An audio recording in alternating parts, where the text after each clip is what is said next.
Olá pessoal, tudo bem? Sejam bem-vindos ao nosso canal. Vejam só a notícia que me aparece agora nesse dia 20 de julho. Brasil tem o menor número de óbitos intencionais em 11 anos e uma queda de 2,4 em relação a 2021. Você olha uma notícia como essa e quem não está muito atento pensa assim, viu? Como é que a atual gestão está boa? Viram como é que o Brasil hoje, 2023, está tranquilo? Só que aí quando você vai ver a matéria, você vai ver que os dados não estão comparando 2021 com 2023. Os dados estão comparando 2021 com 2022.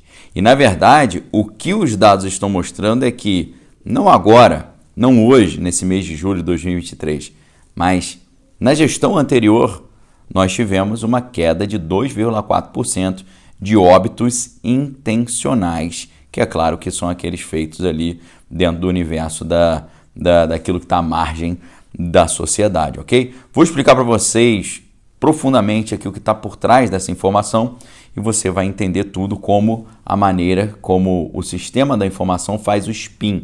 O que é o spin? O giro da notícia. Ele faz a notícia girar para um lado ou girar para o outro. Eu já falei para vocês aqui várias vezes que quem é responsável por esse giro da notícia, lá nos Estados Unidos, eles chamam de spin doctor, né? Spin doctor é o cara que ele tem a capacidade, né? Ele tem ali a função de controlar a apresentação dos fatos, né? Eu aqui, sempre como jornalista formado pela Federal do Rio de Janeiro e especialista, mestre e doutor em linguística, a gente sempre vai nesses detalhes da linguagem para mostrar a você o que está por trás da notícia. Então, o spin doctor, o doutor do giro ali, o que ele faz? Ele muda a apresentação da informação para obter um resultado desejado. Então, o spin doctor é aquele que é o especialista em controlar a apresentação dos fatos, eventualmente torcendo esses fatos a fim de sugestionar ou favorecer uma determinada interpretação ou uma determinada opinião. É exatamente isso que você vê numa notícia como essa. Você olha a notícia e você pensa, que legal, o Brasil hoje está muito mais tranquilo.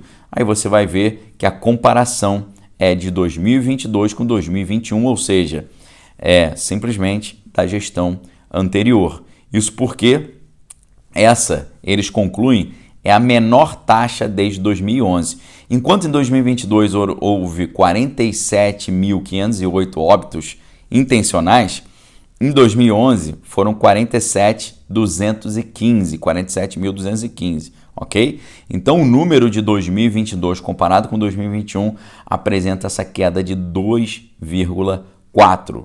Sabe o que isso significa?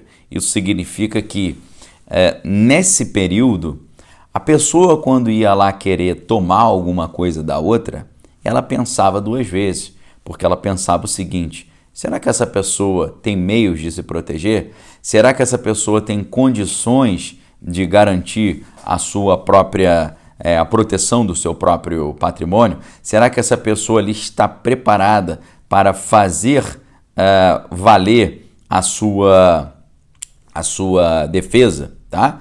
E aí, quando a gente olha, a gente vê que isso aí tem um recado gigantesco sobre o que a gente está vendo. Por quê? É claro que, muito provavelmente, aquilo que fez os óbitos intencionais caírem, que era uma maior qualidade de proteção individual, isso está sendo diminuído agora. E aí eu pergunto para você, você acha que em 2023, 2024, esses dados de queda dos óbitos intencionais vão se confirmar, vão continuar ou eles vão mudar? Aí que a gente vê uma perspectiva muito estranha, porque nós sabemos que, infelizmente, quando Marx ele falava sobre a defesa dos trabalhadores, a defesa do proletariado, lá no seu manifesto de 1848, inclusive lembro a vocês que eu escrevi um livro sobre isso, né? Não só o mínimo sobre o Manifesto Comunista, mas o meu livro novo, 90 Segundos para o Apocalipse, o Grande Reset e a Ordem Internacional Nova, 26% de desconto no lançamento, segundo link aqui embaixo, primeiro link aqui embaixo é o link o Manual 2023, onde você vai estudar comigo Realidade Espiritual do Final dos Tempos, Jogos Poder Lá Fora, como eles influenciam aqui e, além disso, também a educação financeira, tá? Então, adquira o livro, 26% de desconto. Profundamente a gente entra nesse assunto. Voltando ao Marx. Marx, no seu trabalho, ele dizia que ele só defendia os trabalhadores regularizados, ou seja, os trabalhadores das fábricas, o proletariado.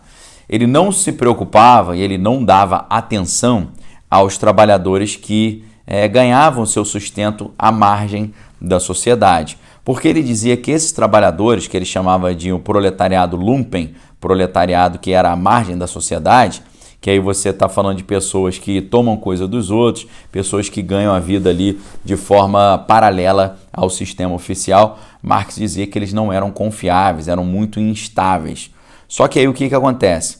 Depois do trabalho da Escola de Frankfurt e do Herbert Marcuse, principalmente, que fala sobre esse novo homem unidimensional, fala sobre essa nova estrutura da realidade, ele vai dizer que, pelo contrário do que dizia Marx em 1848, agora o foco do marxismo, ou o foco do plano de mudança da sociedade do capitalismo para o socialismo, do socialismo para o comunismo, deveria ser exatamente o proletariado lumpen, ou seja, o trabalhador à margem da sociedade, porque esse trabalhador é uma espécie de Robin Hood. Por que um Robin Hood? Ele é uma espécie até de revolucionário intuitivo, revolucionário sem saber. Por quê? Enquanto o Robin Hood ele tirava dos ricos para dar para os pobres, aquele trabalhador que trabalha à margem da sociedade, tomando aquilo dos outros que ele, ao seu bem querer, ele estaria supostamente também fazendo essa retirada do rico para quem não tem. Ele estaria ajudando a equalizar a desigualdade social. Ele estaria ajudando a diminuir a diferença dos que têm para os que não têm. Então ele seria já como se fosse assim, um agente da igualdade, um agente de tirar onde está sobrando e levar para onde está faltando e equalizar, tornar todos iguais.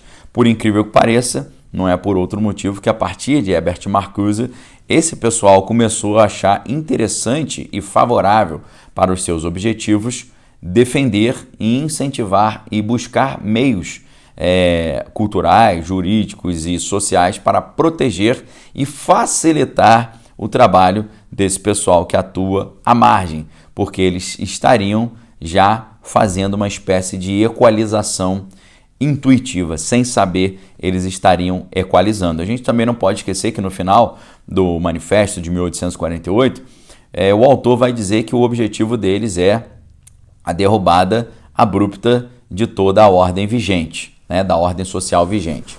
Então, é claro que se você instaura o caos na sociedade, você está incentivando a derrubada da ordem vigente, sempre naquela visão dialética, tese, antítese, síntese. Em que sentido tese, antítese e síntese? Tese é o que você tem, antítese é uma coisa contrária que vem, entra em choque, gera o caos e do caos surge uma ordem nova.